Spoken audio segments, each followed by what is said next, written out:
이제 요한복음은 딱 절반 지점에 이르렀죠. 오늘 요한복음 11장, 특별히 나사로의 죽음의 현장 앞에 우리가 서게 되겠는데요. 조금 요한복음 첫 부분서부터 거슬러 올라갈 필요가 있습니다. 요한복음은 표적의 책이라고 해도 틀린 말이 아닐 정도로 표적이 많이 등장을 했죠. 표적과 이적 또는 기적의 차이는 뭡니까? 표적은 이적과 기적을 담고 있지만 그 궁극적인 목적지가 십자가를 향할 때 그것을 표적이라고 합니다. 하나의 십자가로 가는 표지판 같은 의미다라고 이해하시면 좋을 것 같아요. 그래서 요한복음 이 전반부에는 모두 7개의 표적이 등장을 하는데 첫 번째 표적이 가나 땅에 있었던 혼인잔치, 기억나시죠? 물이 변해서 뭘로 바뀌었습니까? 포도주로 바뀌었습니다. 그렇게 시작된 첫 번째 표적으로부터 이제 오늘 나사로의 죽음과 그의 부활의 사건은 마지막 7번째 표적이 됩니다. 이렇게 해서 요한복음 전반부가 마쳐지게 되는 거죠. 아마 다음 주까지 다루면 11장이 끝날 것 같습니다. 우선 그러면 나사로의 죽음이 왜 표적이고 이 속에 담아내고 싶은 성경적인 의미는 참뜻은 무엇일까를 보도록 하겠습니다. 11장 1절을 좀 보십시다. 1절. 어떤 병자가 있으니 이는 마리아와 그 자매 마르다의 마을 베다니에 사는 누굽니까? 이 병자가 나사로입니다. 나사로. 자, 여러분, 이 나사로를 병자라고 표현하는 걸로 보아서 아직 나사로가 죽지 않았어요. 숨이 붙어 있는 상태였습니다. 그런데 이 가정에 대해서 성경 기자는 유독 강조하는 몇 가지 수식어가 눈에 띕니다. 2절을 볼까요? 이 마리아는 향유를 주께 붓고 머리털로 주의 발을 닦던 자요 병든 나사로는 그의 오라버니더라. 이에 그 누이들이 예수께 사람을 보내어 이르되 주여 보시옵소서 사랑하시는 자가 병들었나이다 하니. 자, 앞을 잠깐 보실까요? 누이들이 집안에 오라버니가 죽어가는 긴급한 병에 걸리자 사람을 예수에게로 보냈어요. 그리고 이렇게 전가를 담아 소식을 전합니다. 주님의 어떤 자가 병들었나이다? 사랑하시는 자가 병들었나이다. 여러분, 이런 표현이 사실은 성경에서 쉽지 않습니다. 얼마나 유별난 가족이었으면 이들 스스로가 자기 오라버니를 향해서 예수님에게 주님의 사랑하는 자가 지금 병이 들었습니다. 빨리 좀 와주십시오. 이렇게 사람을 긴급히 보낸 거겠죠? 자, 여기에 대한 반응을 보십시다. 4절. 예수께서 들으시고 이르시되 이 병은 무슨 병이 아니다. 죽을 병이 아니다. 하나님의 영광을 위하며 하나님의 아들이 이로 말미암아 영광을 받게 하려 함이라 하시더라. 무슨 수수께끼 같은 또는 암호 같은 말씀을 툭 내뱉었어요. 두 가지입니다. 첫째는 걱정하지 마십시오. 이 나사로의 병은 첫째 죽을 병이 아닙니다. 그리고 두 번째는 이 나사로의 병으로 말미암아 하나님께 영광을 돌릴 것이고 특별히 그 하나님의 아들인, 그럼 하나님의 아들이면 누굴 가리키는 걸까요? 예수님 자신을 가리키는 거예요. 자신의 영광을 위한 병입니다. 이렇게 무슨 수수께끼 같은 암호 같은 뜻모를 말씀을 툭 내뱉었어요. 그래서 이 말이 뭔지는 아직 잘 모르겠어요. 모르는 것은 모르는 채로 지나갑시다. 5절. 5절. 예수께서 본래 마르다와 그 동생과 나사로를 무슨 말이 또 나오죠? 사랑하시더니, 이 굉장히 사랑했던 가정 같아요. 이거를 연거푸 요한이 놓치지 않고 두 번씩 소개를 합니다. 그러니까 예수님의 아주 특별한 가정 같아요. 사랑하시더니 6절 나사로가 병들었다함을 들으시고 그 계시던 곳에 며칠을 더 유하시고. 그러면 이게 5절과 6절이 앞뒤가 맞아요, 안 맞아요? 앞뒤가 안 맞죠. 그런데 우리말 성경과는 조금 다른 원문을 하나 소개해 드릴게요. 5절과 6절 사이에 우리말 성경에는 생략된 접속사가 하나 있어요. 그런데 또는 그러므로라는 접속사가 생략이 되어 있습니다. 자, 그래서 그 생략된 접속사 그러므로를 삽입해서 여러분들이 직접 5절과 6절을 지금부터 같이 읽겠습니다. 시작. 예수께서 본래 마르다와 그 동생과 나사로를 사랑하시더니 그러므로 나사로가 병들었다 함을 들으시고 그 계시던 곳에 이틀을 더 유하시고.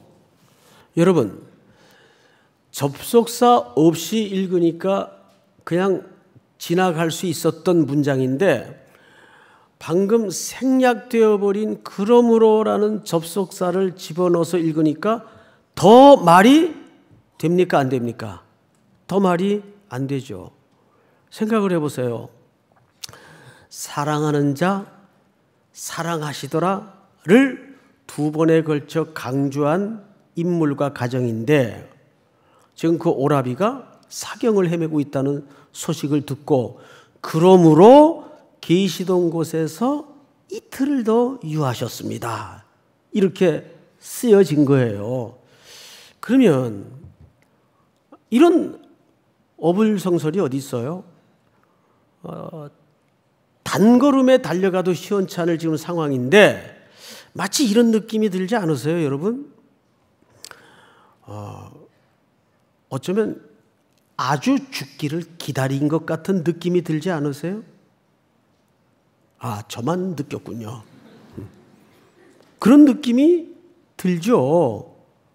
지금 이렇게 시간을 다투는 위험한 병 중에 있는데 누가 너무도 사랑하는 자가 근데 어쩌자고 그러므로 계시던 곳에서 이틀을 더 유하셨다? 말이 잘 안 돼요. 그래서 이것은 이렇게밖에 결론을 못 냅니다.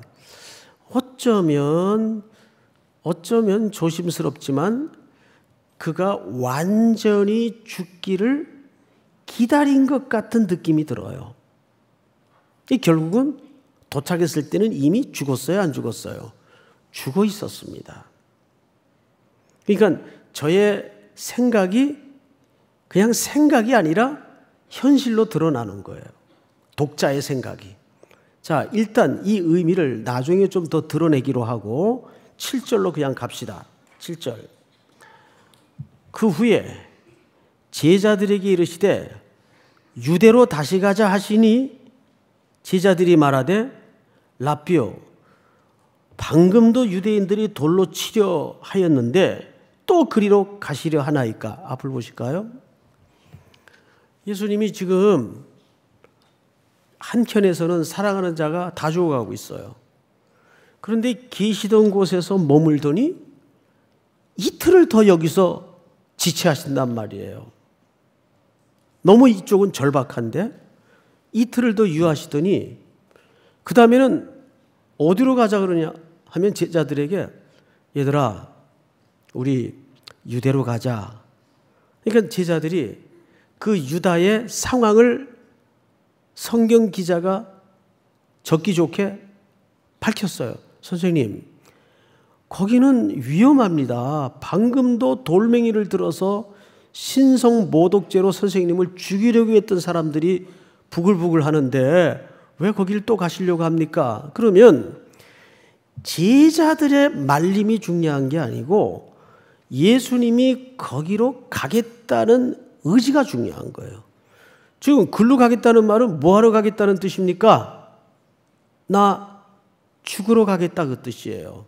예, 사실은 지금부터 예수님은 본격적인 십자가로 행로가 시작이 됩니다. 예수님의 유다로 가자라는 말은 그 속에 어떤 의미를 사실상 담아내는가 하면 나 십자가에 죽기 위해서 왔다. 나 이제 십자가에 죽기 위해서 간다. 자, 그러면 이게 무엇과 대비되어야 되냐면은 한쪽에서는 사랑하는 자가 죽어가고 있어요. 맞죠, 여러분? 근데 자기는 지금 예수님은 그쪽으로 가서 그 사람을 살려내는 게 아니라 예루살렘으로 가서 어떻게 하겠다는 거예요? 나 죽겠다는 거예요. 그러면 병이 들어 죽어가는 나사로의 이 죽음을 향하고 있는 것과 예수 그리스도께서 십자가로 죽음을 향해 가겠다는 것과 중요한 상관관계가 있다는 것을 독자들은 눈치채셔야 됩니다. 이 말은 무슨 뜻일까요? 내가 죽어야 너희가 누구죠? 나사로, 사랑하는 자, 이 사랑하는 자들이 살 수 있다 그 말이에요. 그러기 위해서 나는 왔고 이제 그것을 이루기 위해서 나는 뭐예요? 십자가로 향할 것이다. 여기에서 영광의 실체가 드러나요.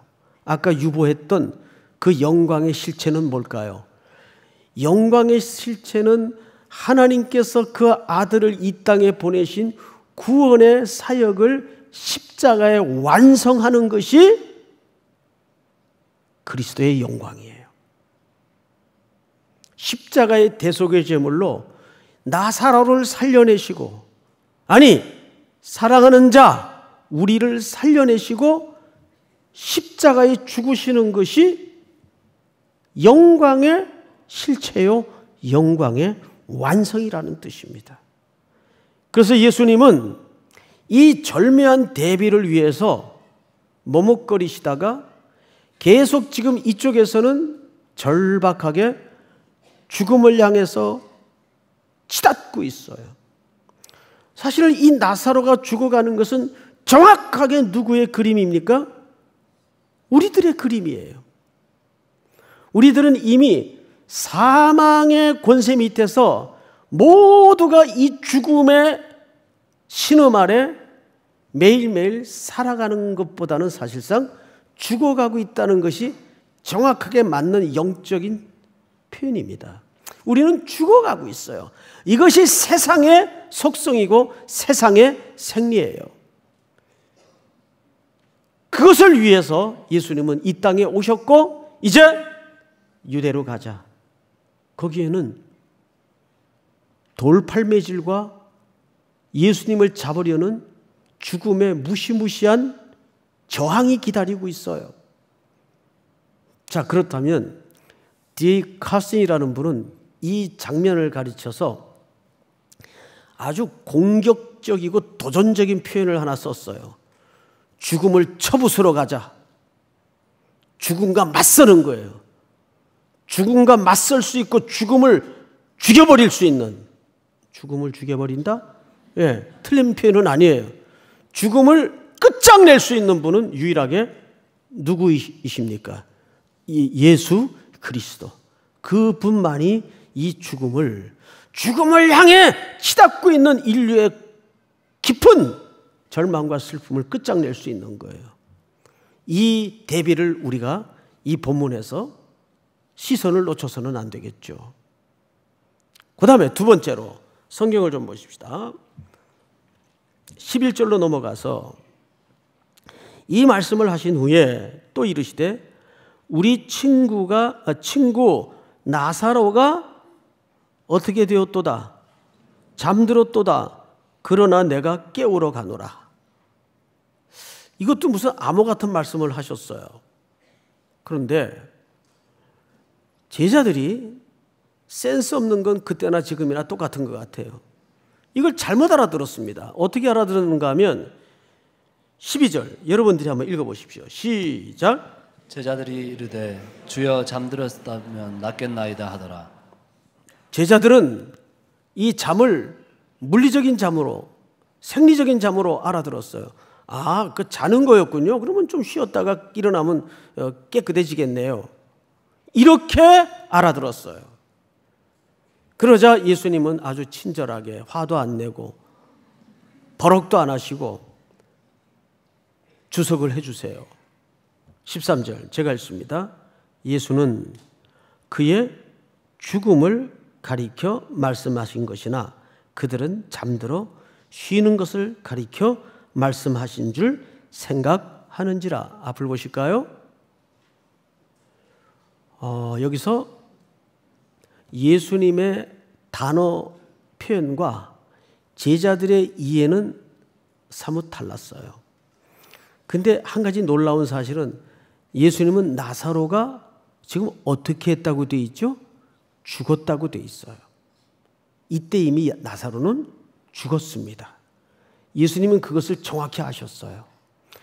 그러니까 아까 상상이 아니라 예수님이 이틀 동안 머뭇거리고 유대로 가자라고 말씀하시는 어간에 예수님은 아셨어요. 한 가지를. 그 기간 동안에 나사로는 물리적으로는 죽을 것이다. 그리고 오늘 본문 보니까 이렇게 돼 있죠.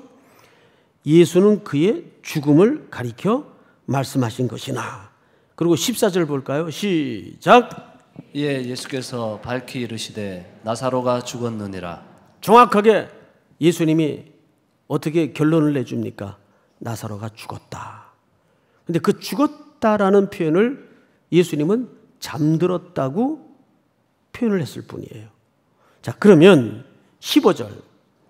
내가 거기 있지 아니한 것을 죽을 때 그 죽음의 현장을 얘기하는 거예요. 아니한 것을 너희를 위하여 기뻐하노니 이는 너희로 뭐하게 하려 함이라? 믿게 하려 함이라. 여러분, 이 말을 지금 제자들에게 하고 있어요. 제자들이 안 믿었나요? 게다가 나사로나 마르다나 마리아 이 남매들은 아주 뒤에 보면 멋진 신앙 고백도 합니다. 예수님을 만나서. 볼까요? 몇 절을 보시냐면 20절. 마르다는 예수께서 오신다는 말을 듣고 곧 나아가 맞이하되 마리아는 집에 앉았더라. 마르다는 아무래도 외향적인 성격이다 보니까 예수님이 이제 거의 마을에 도착했다는 소식을 듣고는 뛰어나갔어요. 근데 마리아는 집에 그대로 앉아 있습니다. 그래서 어떤 글을 보니까 아주 재밌는 해석을 해놨더라고요. 삐쳤을 것이다. 마리아는 삐졌을 것이다. 그 삐진 내용은 뻔하죠. 왜 우리가 절실할 때, 우리가 급할 때, 우리가 애탈 때는 오지 않으시고 오빠가 지금 죽어서 장례 다 치렀는데 지금 와서 무슨 소용이 있단 말입니까? 지체하신 예수님에 대해서 원망의 마음을 갖고 있었을 것이다. 썩 전혀 틀린 견해는 아닙니다. 충분히 그럴 개연성이 있어요. 그런데 중요한 것은 참 하나님의 일하시는 방식은 놀라워요. 우리의 다급한 시간에 우리의 절실한 필요를 따라 그때마다 움직여 주시질 않으세요. 항상 돌아오시고 지체해 주시고 애둘러 시간을 걸리게 만드십니다. 그리고 우리를 뺑뺑 돌려요. 그래서 그때는 우리의 마음이 타는 듯하고 왜 하나님은 꼭 나한테 이런 식으로 인생을 핸들하시나 그랬는데 나중에 뚜껑이 다 열리고 일의 결말을 보면은 소름 끼칠 정도의 신묘막측한 하나님의 1mm도 오차 없는 섬세한 계획과 간섭을 결말에서 우리는 확인하게 되죠. 그래서 이때 불확실할 때 왜 하나님은 지금 빨리 안 오시지? 왜 빨리 응답 안 하시지? 이때 우리에게 정말 필요한 게 뭘까요? 그래서 요한복음 기자는 유명한 명제를 오늘 이 본문 속에 담아놓고 있습니다. 따라서 합니다. 너희가 믿으면 하나님의 영광을 보리라. 그 영광이라는 것은 내가 원하는 대로 되어진 어떤 결말이 아니라 하나님이 의도하고 계획한 대로 만들어지는 결말을 영광이라고 합니다. 우리는 그걸 볼 수 있어야 돼요. 근데 그래서 필요한 게 아무것도 안 보이고 불확실하고 더딘 것 같을 때 저와 여러분들에게 필요한 신앙의 태도는 바로 믿음이라는 명제예요. 그런데 이 마르다도 믿음이 있었어요. 볼까요? 22절, 21절. 마르다가 예수께 여짜오되 주께서 여기 계셨더라면 내 오라버니가 죽지 아니하였겠나이다. 그러니까 마르다의 신앙 속에는 예수님의 능력도 믿었고 그의 역사와 치료의 사실도 분명히 믿었던 것은 사실인데 그를 어디에다가 가두어 놓죠? 그때 여기 계셨어야 되고 그때 주님이 이 일을 간섭해 주셨어야 됩니다. 시공간에다가 묶어놔요. 시공간에다가 묶어놔요. 그리고 이런 얘기를 해요. 22절 다 같이 읽습니다. 시작. 그러나 나는 이제라도 주께서 무엇이든지 하나님께 구하시는 것을 하나님이 주실 줄을 아나이다. 예수께서 이르시되 네 오라비가 다시 살아나리라. 마르다가 이르되 마지막 날 부활 때에는 다시 살아날 줄을 내가 아나이다. 자, 앞을 보실까요? 여러분, 마르다가 부활의 신앙이 있어요, 없어요? 있죠. 그런데 이 마르다의 부활의 신앙은 종말적 신앙이에요. 아, 부활? 아, 믿죠. 알죠. 언제 일어날 일, 저 시간의 끝에, 내 인생의 어느 끝날에 죽음 저 너머 내게 부활이 일어날 것이고 이 역사가 마름하는 날 종말의 끝에 이 부활은 일어날 것을 나도 압니다. 이 고백을 마르다가 해요. 그 부활신앙이 있는 거 아니에요? 그런데 마르다의 부활신앙은 종말적 부활신앙이라고요. 뭐가 없었어요? 이 부활이 오늘이라는 고난의 삶에 오늘이라는 현재의 시간에 아무 능력이 되지 못한다는데 문제가 있어요. 오늘 이 성경 기자가 정말 드러내고 싶은 초점은 여기 있습니다. 우리가 예수를 믿고 산다는 것은 먼 훗날 천국에 갈 일을 담보해 놓고 보증서 받아놓은 정도의 간단하고 단순한 사건이 아니라는 겁니다. 정말 그 종말에 일어날 부활의 사건이 오늘 내가 사랑하는 일터에서 내가 살아내야 될 삶의 현장에서 얼마나 능력이 되고 있는가. 부활의 현재성. 그래서 오늘 설교의 제목이 뭡니까? 나사로의 죽음과 부활의 현재성. 그 부활이 당장 오늘 그대에게 무슨 능력이 되고 있고 우리의 삶을 단박에 어떻게 엎을 수 있는가? 어떻게 우리의 삶을 달라지게 할 수 있는가? 이것이 먼 훗날 내게 일어날 단면적 사건으로만 종말적 시간의 관점으로만 이해되니까 이 부활의 은혜는 약속은 그냥 말 그대로 약속이에요. 오늘 내게 일어날 수 있는 일이 아니라고요. 이것이 마르다의 한계요, 인간의 한계요, 마리아의 눈물의 본질이었어요. 성경을 또 보십시다. 29절 마리아가 이 말을 듣고 급히 일어나 예수께 나아가매 예수는 아직 마을에 들어오시지도 아니하시고 마르다가 맞이하던 곳에 그대로 계시더라. 32절 다 같이 시작. 마리아가 예수 계신 곳에 가서 배웠고 그 발 앞에 엎드려 이르되 주께서 여기 계셨더라면 내 오라버니가 죽지 아니하였겠나이다 하더라. 이거 앞에서 누가 했던 고백과 똑같습니까? 언니가 했던 고백과 똑같아요. 여전히 예수님의 이 부활의 권세를 어디에다가만 묶어놨어요. 시공간에다가만 묶어놨어요.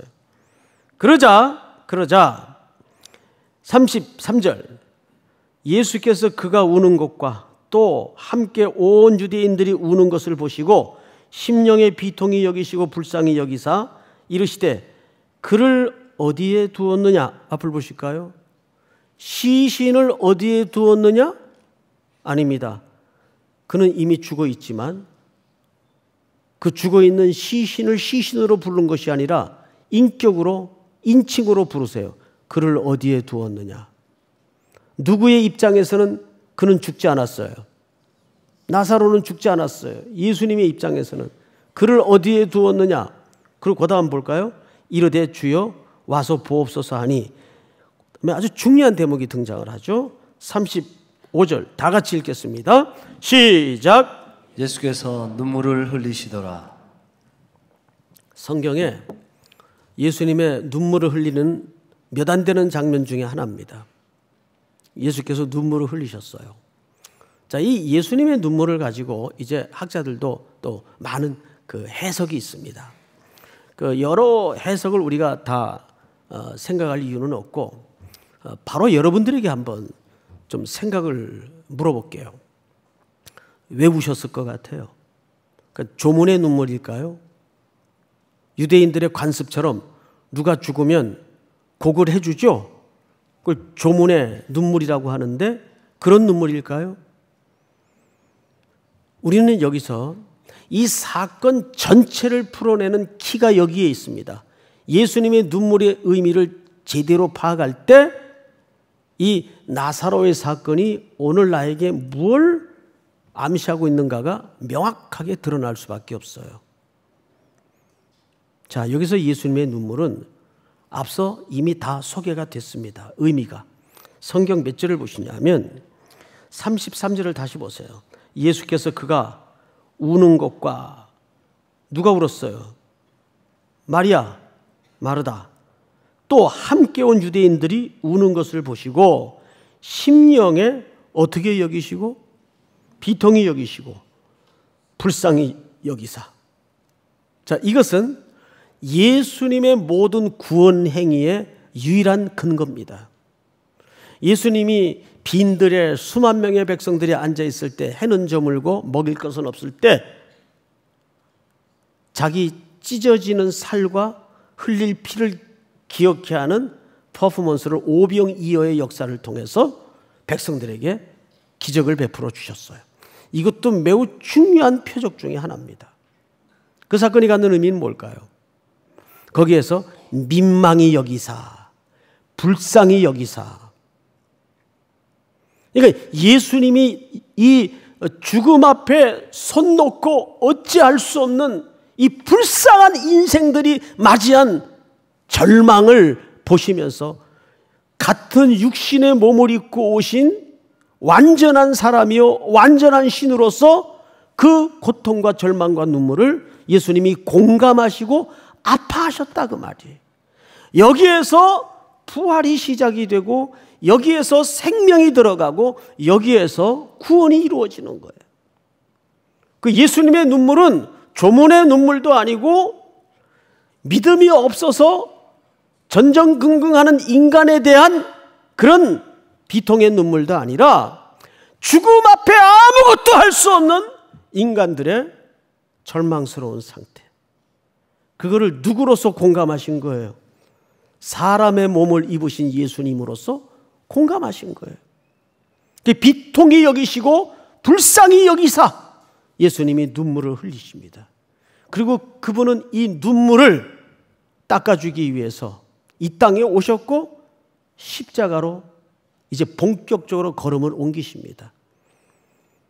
눈물을 흘리신 후에 그는 이렇게 묻습니다. 36절. 이에 유대인들이 말하되 보라 그를 얼마나 사랑하셨는가 하며 그중 어떤 이는 말하되 맹인이 눈을 뜨게 한 이 사람이 그 사람은 죽지 않게 할 수 없었더냐 하더라. 이에 예수께서 다시 속으로 비통히 여기시며 무덤에 가시니 무덤이 굴이라 돌로 막았거늘 예수께서 이르시되 돌을 옮겨 놓으라 하시니 그 죽은 자의 누이 마르다가 이르되 주여 죽은 지가 나흘이 되었음에 벌써 냄새가 나나이다. 이게 무슨 냄새죠? 이 냄새는 죽음의 냄새.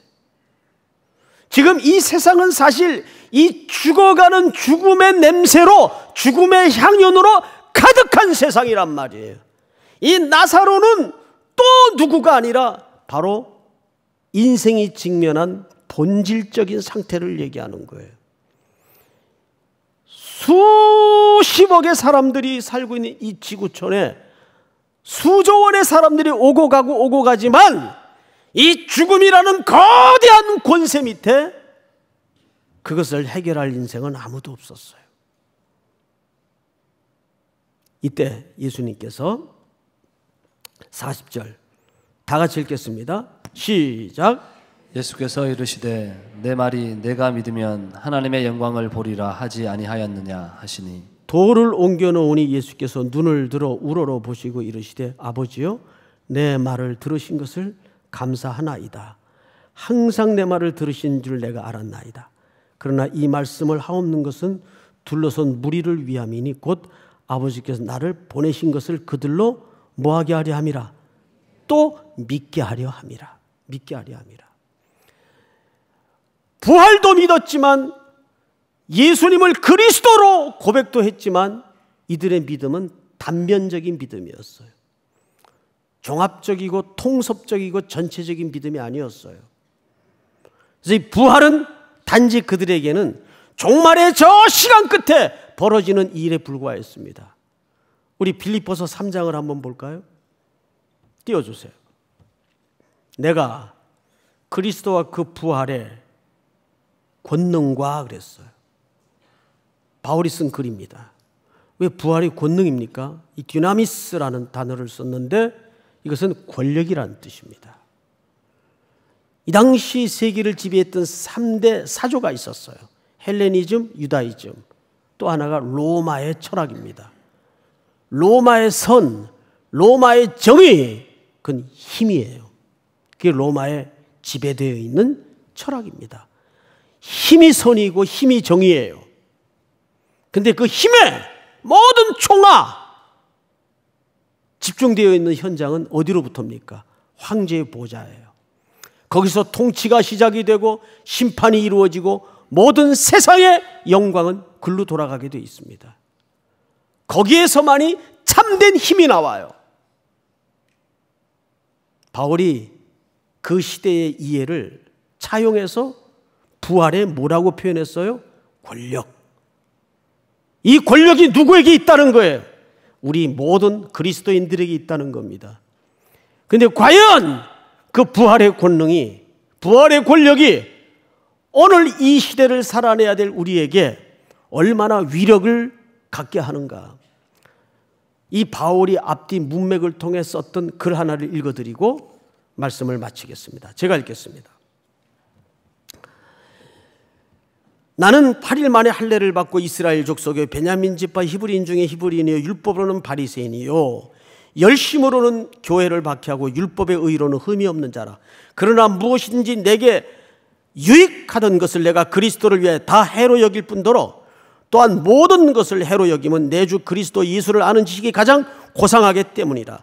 네가 그를 위하여 모든 것을 잃어버리고 배설물로 여기면 그리스도를 믿고 그 안에서 발견되려 함이니 내가 가진 의는 율법에서 나는 것이 아니요 오직 그리스도를 믿는 믿음으로 말미암은 것이니 곧 믿음은 하나님께로부터 난 의라.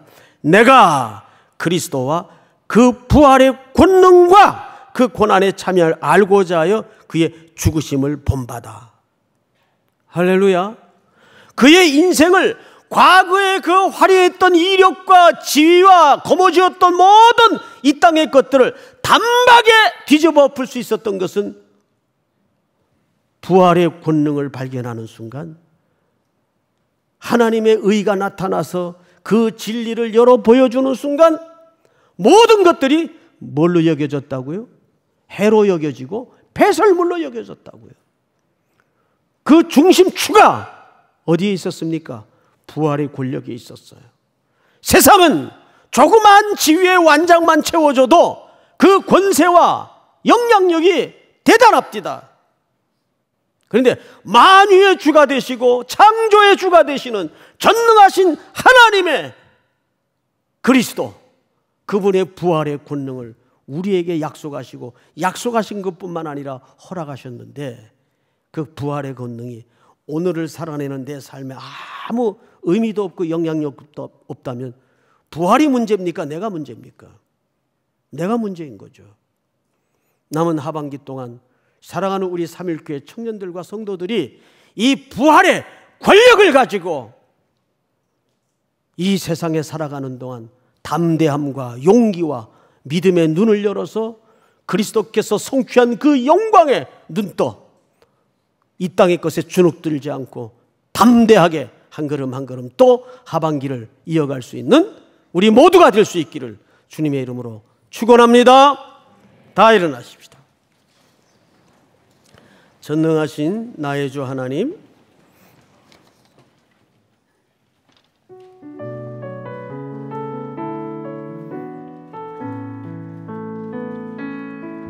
전능하신 나의 주 하나님은 능치 못하실 일 전혀 없네. 우리의 모든 간구도 우리의 모든 생각도 우리의 모든 꿈과 모든 소망도 신실하신 나의 주 하나님은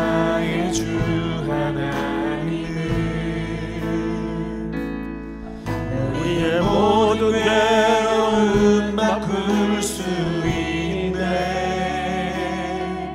불가능한 일 행하시고 죽은 자를 일으키시니 그를 이길 자 아무도 없네. 주의 말씀 의지하여 깊은 곳에 금을 던져 오늘 그가 놀라운 일을 이루시는 것 보라. 주의 말씀 의지하여 믿음으로 금을 던져 믿는 자에게 능치 못한 주의 말씀 의지하여 주의 말씀 의지하여 깊은 곳에 금을 던져 오늘 그가 놀라운 일을 이루시는 것 보라. 주의 말씀 의지하여 믿음으로 금을 던져 믿는 자에게 능치 못할 없네. 우리 한번 기도하겠습니다. 두 가지 제목을 붙들고 기도했으면 좋겠어. 첫째는 오늘 주신 말씀처럼 죽은 자가 수족을 배로 동인 채로 나오는데 그 얼굴은 수건에 쌓였더라. 예수께서 이르시되 풀어 놓아 다니게 하라. 우린 죽음에 묶여 있어요. 죽음의 권세 아래 두려워하고 있어요. 죽음의 권세 아래 죽음의 썩은 냄새를 풍기는 삶을 살아가고 있을 수 있습니다. 오늘 주께서 선언한 이 자유함의 은혜가 부활의 권능이 내 현실의 삶의 능력이 되게 하시고 권력이 될 수 있도록 인도해 주시옵소서. 또 계속되는 선교 일정을 위해서 남은 하반기도 하나님의 모든 장중에 내 인생의 걸음걸음을 동행케 하시고 맡겨드립니다. 부활의 권력을 가지고 살아가고 순종할 수 있도록 인도해 주시옵소서. 우리 한번 주여 부른 다음에 기도합시다. 주여, 살아가시는 아버지 하나님 감사합니다. 오늘도 우리들에게 귀한 말씀을 주시고 하나님 앞에 세워주시고